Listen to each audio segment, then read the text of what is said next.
Sabbath 47, Tetze, which means when you go in Hebrew. From the priestly order, Division 9, Yeshua, 1 Chronicles chapter 24, verse 11. From the Torah, we have Deuteronomy chapter 21, verse 10, through chapter 25, verse 19. If you go out to battle against your enemies, and Yahweh your God gives them over into your hands, and you take them away captive, and see among the captives a beautiful woman, and set your affection on her, and would take her as a wife for yourself, then you shall bring her home to your house, and she shall shave her head and trim her nails. She shall also remove the clothes of her captivity, and shall remain in your house, and weep for her father and mother a full month, and after that you may go into her, and be her husband, and she shall be your wife. And it will be that, if you do not desire her, then you shall let her go wherever she wishes, but you shall certainly not sell her for money, you shall not mistreat her because you have humbled her. If a man has two wives, the one loved and the other unloved, and both the loved and the unloved have borne him sons, if the firstborn son belongs to the unloved, then it shall be in the day he wills what he has to his sons, he cannot make the son of the loved the firstborn before the son of the unloved, who is the firstborn. But he shall recognize the firstborn, the son of the unloved, by giving him a double portion of all that he has, for he is the first of his vigor. The legal judgment for the firstborn belongs to him. If any man has a stubborn and rebellious son who will not obey his father or his mother, and when they discipline him, he will not even listen to them, then his father and mother shall seize him and bring him out to the elders of his city at the gateway of his hometown. Then they shall say to the elders of his city, "This son of ours is stubborn and rebellious, he will not listen to our voice, he is a glutton and a drunkard." Then all the men of his city shall stone him, and he will die, so you shall purge the evil from your midst, and all Israel will hear of it and fear. And if a man has committed a sin, the judgment of which is death, and he is put to death, and you hang him on a tree, his corpse shall not hang all night on the tree, but you shall surely bury him on the same day, because cursed of God is he who is hanged, so that you do not make unclean your land which Yahweh your God gives you as an inheritance. You shall not see your brother's ox or his sheep straying away and ignore them, you shall certainly bring them back to your brother. And if your brother is not near you, or if you do not know him, then you shall bring it home to your house, and it shall be with you until your brother searches for it, then you shall give it back to him. Thus you shall do with his donkey, and you shall do likewise with his garment, and you shall do likewise with anything lost by your brother, which he has lost and you have found. You are not allowed to ignore them. You shall not see your brother's donkey or his ox fallen down on the way and ignore them, you shall certainly help him to raise them up. A woman shall not wear man's clothing, nor shall a man put on a woman's clothing, for whoever does these things is an abomination to Yahweh your God. If you happen to come upon a bird's nest along the way, in any tree or on the ground, with young ones or eggs, and the mother sitting on the young or on the eggs, you shall not take the mother with the young, you shall certainly let the mother go, but the young you may take for yourself, in order that it may be well with you and that you may prolong your days. When you build a new house, you shall make a parapet for your roof, so that you will not bring blood guilt on your house if anyone falls from it. You shall not sow your vineyard with two kinds of seed, lest all the produce of the seed which you have sown and the increase of the vineyard become defiled. You shall not plow with an ox and a donkey together. You shall not wear a material mixed of wool and flax together. You shall make yourself tassels on the four corners of your garment with which you cover yourself. If any man takes a wife and goes into her and then turns against her and charges her with shameful deeds and brings forth against her a bad name and says, "I took this woman, but when I came near her, I did not find her a virgin," then the girl's father and her mother shall take and bring out the evidence of the girl's virginity to the elders of the city at the gate. Then the girl's father shall say to the elders, "I gave my daughter to this man as a wife, but he turned against her, and behold, he has charged her with shameful deeds, saying, I did not find your daughter a virgin. But this is the evidence of my daughter's virginity." And they shall spread the garment before the elders of the city. So the elders of that city shall take the man and chastise him, and they shall fine him 100 shekels of silver and give it to the girl's father, because he brought forth a bad name against a virgin of Israel. And she shall be his wife, he cannot divorce her all his days. But if this charge is true, that the girl was not found a virgin, then they shall bring out the girl to the doorway of her father's house, and the men of her city shall stone her, and she will die because she has committed a disgraceful act in Israel by playing the harlot in her father's house. Thus you shall purge the evil from among you. If a man is found lying with a married woman, then both of them shall die, the man who lay with the woman and the woman. Thus you shall purge the evil from Israel. If there is a girl who is a virgin engaged to a man, and another man finds her in the city and lies with her, then you shall bring them both out to the gate of that city, and you shall stone them, and they will die, the girl, because she did not cry out in the city, and the man, because he has violated his neighbor's wife. Thus you shall purge the evil from among you. But if in the field the man finds the girl who is engaged, and the man forces her and lies with her, then only the man who lies with her shall die. But you shall do nothing to the girl. There is no sin in the girl worthy of death, for just as a man rises against his neighbor and murders him, so is this case. When he found her in the field, the engaged girl cried out, but there was no one to save her. If a man finds a girl who is a virgin, who is not engaged, and seizes her and lies with her, and they are found, then the man who lay with her shall give to the girl's father 50 shekels of silver, and she shall become his wife, because he has violated her. He cannot divorce her all his days. A man shall not take his father's wife, so that he will not uncover his father's skirt. No one who is emasculated or has his male organ cut off shall enter the assembly of Yahweh. No one of illegitimate birth shall enter the assembly of Yahweh, even to the 10th generation. None of his seed shall enter the assembly of Yahweh. No Ammonite or Moabite shall enter the assembly of Yahweh, even to the 10th generation. None of their seed shall ever enter the assembly of Yahweh, because they did not meet you with food and water on the way when you came out of Egypt, and because they hired against you Balaam the son of Beor from Pethor of Mesopotamia, to curse you.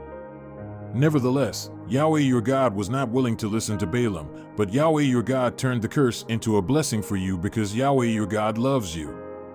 You shall never seek their peace or their prosperity all your days. You shall not abhor an Edomite, for he is your brother. You shall not abhor an Egyptian, for you were a sojourner in his land. The sons of the 3rd generation who are born to them may enter the assembly of Yahweh. When you go out as an army against your enemies, you shall keep yourself from every evil thing. If there is among you any man who is unclean because of a nocturnal emission, then he must go outside the camp. He may not re-enter the camp.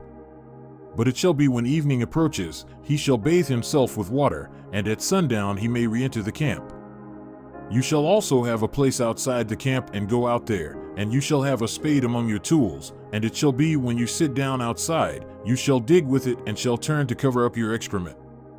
Since Yahweh your God walks in the midst of your camp to deliver you and to give your enemies over to you, therefore your camp must be holy, and he must not see anything indecent among you, or he will turn away from you. You shall not hand over to his master a slave who has escaped from his master to you. He shall live with you in your midst, in the place which he shall choose in one of your gates of the towns where it pleases him. You shall not mistreat him. None of the daughters of Israel shall be a cult prostitute, nor shall any of the sons of Israel be a cult prostitute. You shall not bring the hire of a harlot or the wages of a dog into the house of Yahweh your God for any votive offering, for both of these are an abomination to Yahweh your God. You shall not charge interest to your brother, interest on money, food, or anything that may be loaned at interest. You may charge interest to a foreigner, but to your brother you shall not charge interest, so that Yahweh your God may bless you in all that you send forth your hand to do in the land which you are about to enter to possess. When you make a vow to Yahweh your God, you shall not delay to pay it, for Yahweh your God will surely require it of you, and it will be a sin in you. However, if you refrain from vowing, it will not be a sin in you. You shall be careful and do what goes out from your lips, just as you have voluntarily vowed to Yahweh your God that which you spoke with your mouth. When you enter your neighbor's vineyard, then you may eat grapes until you are fully satisfied, but you shall not put any in your basket. When you enter your neighbor's standing grain, then you may pluck the heads with your hand, but you shall not wield a sickle in your neighbor's standing grain. If a man takes a wife and marries her, and it happens that she finds no favor in his eyes because he has found some indecency in her, and he writes her a certificate of divorce and puts it in her hand and sends her out from his house, and she goes out of his house and goes and becomes another man's wife. And if the latter husband turns against her and writes her a certificate of divorce and puts it in her hand and sends her out of his house, or if the latter husband dies who took her to be his wife, then her former husband who sent her away is not allowed to take her again to be his wife, since she has been defiled, for that is an abomination before Yahweh. And you shall not bring sin on the land which Yahweh your God gives you as an inheritance.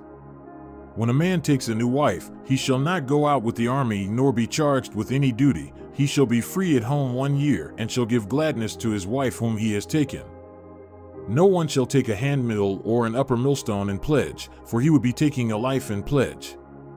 If a man is caught kidnapping any of his brothers of the sons of Israel, and he mistreats him or sells him, then that thief shall die, so you shall purge the evil from among you. Take care against an infection of leprosy, to be very careful and to do according to all that the Levitical priests instruct you, as I have commanded them, so you shall be careful to do. Remember what Yahweh your God did to Miriam on the way as you came out of Egypt. When you make your neighbor a loan of any sort, you shall not enter his house to take his deposit. You shall stand outside, and the man to whom you make the loan shall bring the deposit out to you. Now if he is an afflicted man, you shall not sleep with his deposit. When the sun goes down, you shall surely return the deposit to him, that he may sleep in his cloak and bless you, and it will be righteousness for you before Yahweh your God. You shall not oppress a hired person who is afflicted and needy, whether he is one of your brothers or one of your sojourners who is in your land within your gates. You shall give him his wages on his day before the sun goes down, for he is afflicted and sets his soul on it, so that he will not cry against you to Yahweh, and it becomes sin in you. Fathers shall not be put to death for their sons, nor shall sons be put to death for their fathers. Each shall be put to death for his own sin. You shall not pervert the justice due a sojourner or an orphan, nor take a widow's garment in pledge. But you shall remember that you were a slave in Egypt, and that Yahweh your God redeemed you from there. Therefore I am commanding you to do this thing. When you reap your harvest in your field, and have forgotten a sheaf in the field, you shall not go back to get it. It shall be for the sojourner, for the orphan, and for the widow, in order that Yahweh your God may bless you in all the work of your hands.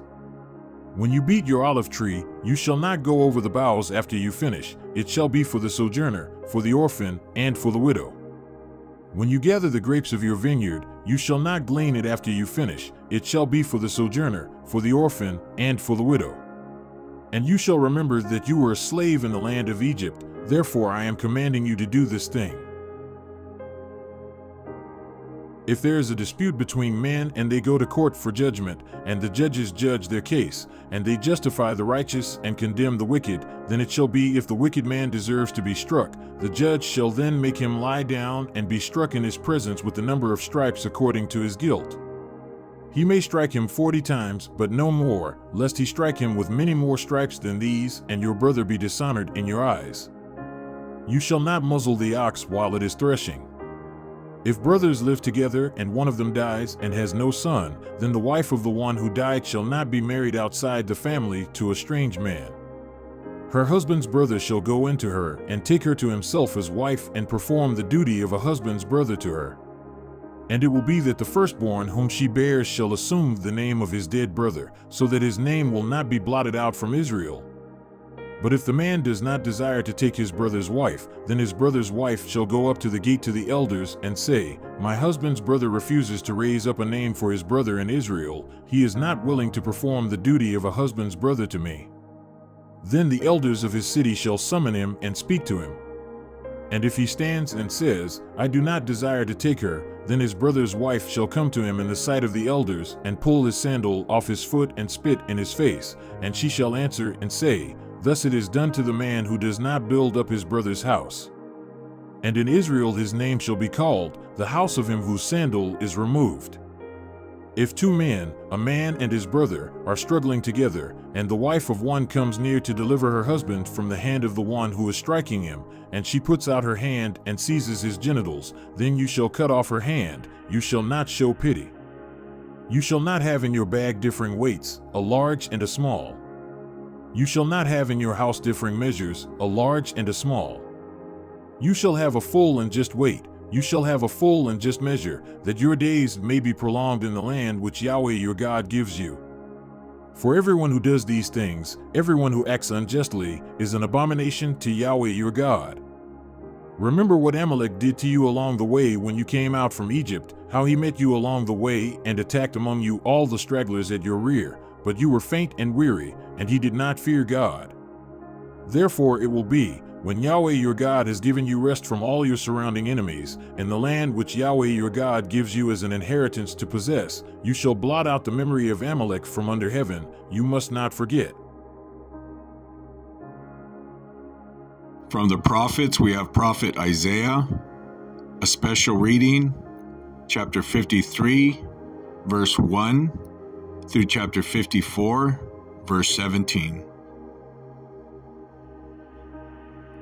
Who has believed our report, and to whom has the arm of Yahweh been revealed? For he grew up before him like a tender shoot, and like a root out of parched ground. He has no stately form or majesty, that we should look upon him, nor appearance that we should desire him. He was despised and forsaken of men, a man of sorrows and acquainted with grief. And like one from whom men hide their face, he was despised, and we did not esteem him. Surely our griefs he himself bore, and our sorrows he carried. Yet we ourselves esteemed him stricken, smitten of Elohim, and afflicted. But he was pierced through for our transgressions, he was crushed for our iniquities. The chastening for our peace fell upon him, and by his wounds we are healed. All of us like sheep have gone astray. Each of us has turned to his own way. But Yahweh has caused the iniquity of us all to fall on him. He was oppressed and he was afflicted, yet he did not open his mouth. Like a lamb that is led to the slaughter, and like a sheep that is silent before its shears, so he did not open his mouth. By oppression and judgment he was taken away. And as for his generation, who considered that he was cut off out of the land of the living, that for the transgression of my people, striking was due to him. So his grave was assigned with wicked men, yet he was with a rich man in his death, because he had done no violence, nor was there any deceit in his mouth. But Yahweh was pleased to crush him, putting him to grief. If you would place his soul as a guilt offering, he will see his seed. He will prolong his days, and the good pleasure of Yahweh will succeed in his hand. And as a result of the anguish of his soul, he will see it and be satisfied. By his knowledge, the righteous one, my servant, will justify the many, as he will bear their iniquities. Therefore I will divide for him a portion with the many, and he will divide the spoil with the strong, because he poured out his soul to death, and was numbered with the transgressors. Yet he himself bore the sin of many, and interceded for the transgressors. Shout for joy, O barren woman, who has not given birth. Break forth into joyful shouting and cry aloud, you who have not been in labor. For more numerous are the sons of the desolate one than the sons of the married woman, says Yahweh. Enlarge the place of your tent. Stretch out the curtains of your dwellings. Do not hold back. Lengthen your cords and strengthen your pegs. For you will spread abroad to the right and to the left, and your seed will possess nations and will resettle the desolate cities. Do not be afraid, for you will not be put to shame, and do not feel dishonored, for you will not be humiliated. But you will forget the shame of your virginity, and the reproach of your widowhood you will remember no more. For your husband is your Maker, whose name is Yahweh of hosts, and your Redeemer is the Holy One of Israel, who is called the God of all the earth. For Yahweh has called you like a wife forsaken and grieved in spirit, even like a wife of one's youth when she is rejected, says your Elohim. For a brief moment I forsook you, but with great compassion I will gather you. In a flood of fury I hid my face from you for a moment, but with everlasting loving kindness I will have compassion on you, says Yahweh your Redeemer. For this is like the days of Noah to me, when I swore that the waters of Noah would not overflow the earth again. So I have sworn that I will not be furious with you, nor will I rebuke you. For the mountains may be removed and the hills may shake, but my loving kindness will not be removed from you, and my covenant of peace will not be shaken, says Yahweh who has compassion on you. O afflicted one, storm-tossed and not comforted, behold, I will lay your stones in antimony, and your foundations I will set in sapphires. Moreover, I will make your battlements of rubies, and your gates of crystal, and your entire wall of precious stones. All your sons will be taught of Yahweh, and the peace of your sons will be great. In righteousness you will be established. You will be far from oppression, for you will not fear, and from terror, for it will not come near you. If anyone fiercely attacks you, it will not be from me.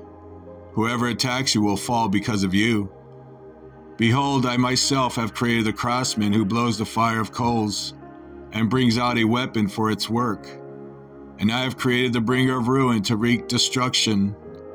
No weapon that is formed against you will succeed, and every tongue that accuses you in judgment you will condemn. This is the inheritance of the servants of Yahweh, and their righteousness is from me, declares Yahweh.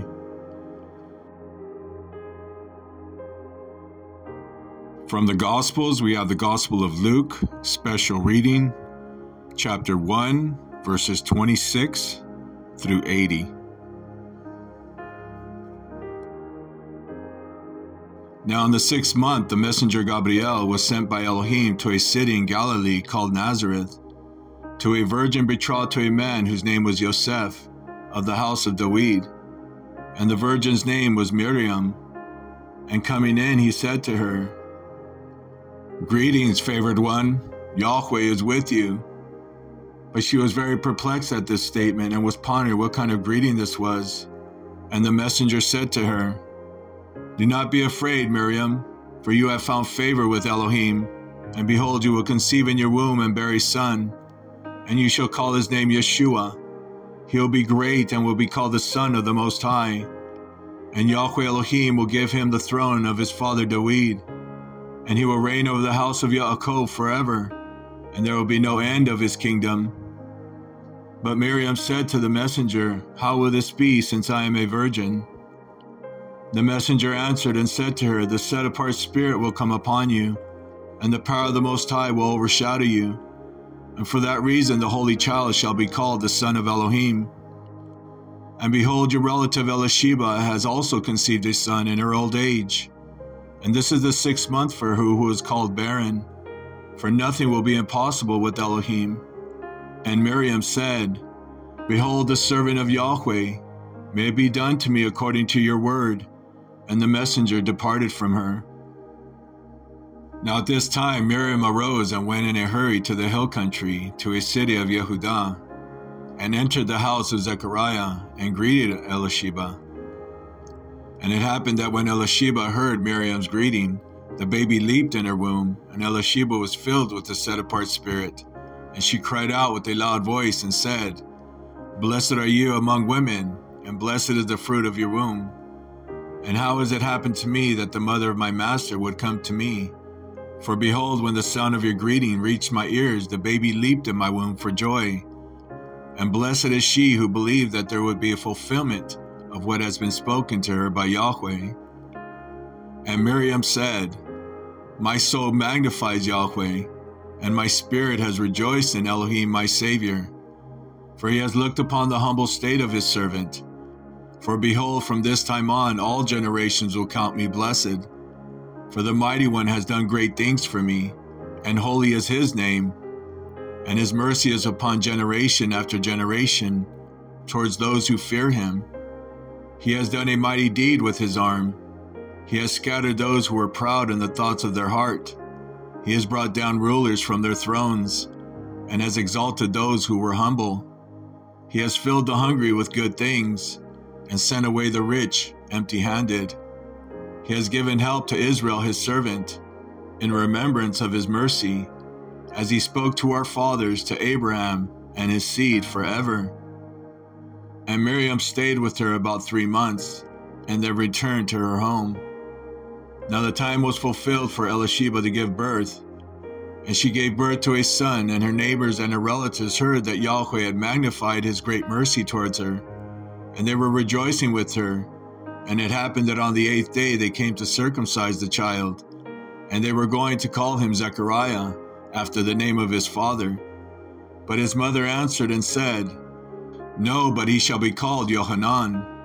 And they said to her, There is no one among your relatives who is called by this name. And they were making signs to his father as to what he wanted him called. And he asked for a tablet and wrote as follows, His name is Yohanan. And they all marveled. And at once his mouth was open and his tongue loosed, and he began to speak, blessing Elohim. And fear came on all those living around them. And all these matters were talked about in all the hill country of Yehudah. And all who heard these things put them in their hearts, saying, What then will this child be? For the hand of Yahweh was indeed with him.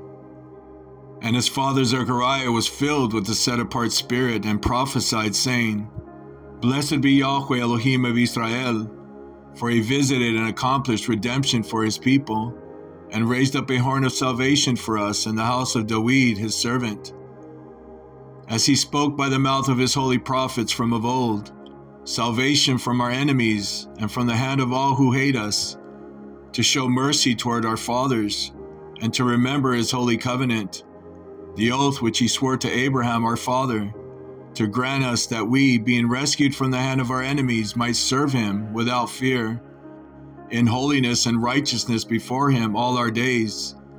And you, child, will be called a prophet of the Most High, for you will go on before Yahweh to make ready his ways, to give to his people the knowledge of salvation by the forgiveness of their sins, because of the tender mercy of our Elohim, with which the sunrise from on high will visit us, to shine upon those who sit in darkness and the shadow of death, to direct our feet into the way of peace. And the child continued to grow and to become strong in spirit, and he lived in the desolate regions until the day of his public appearance to Israel.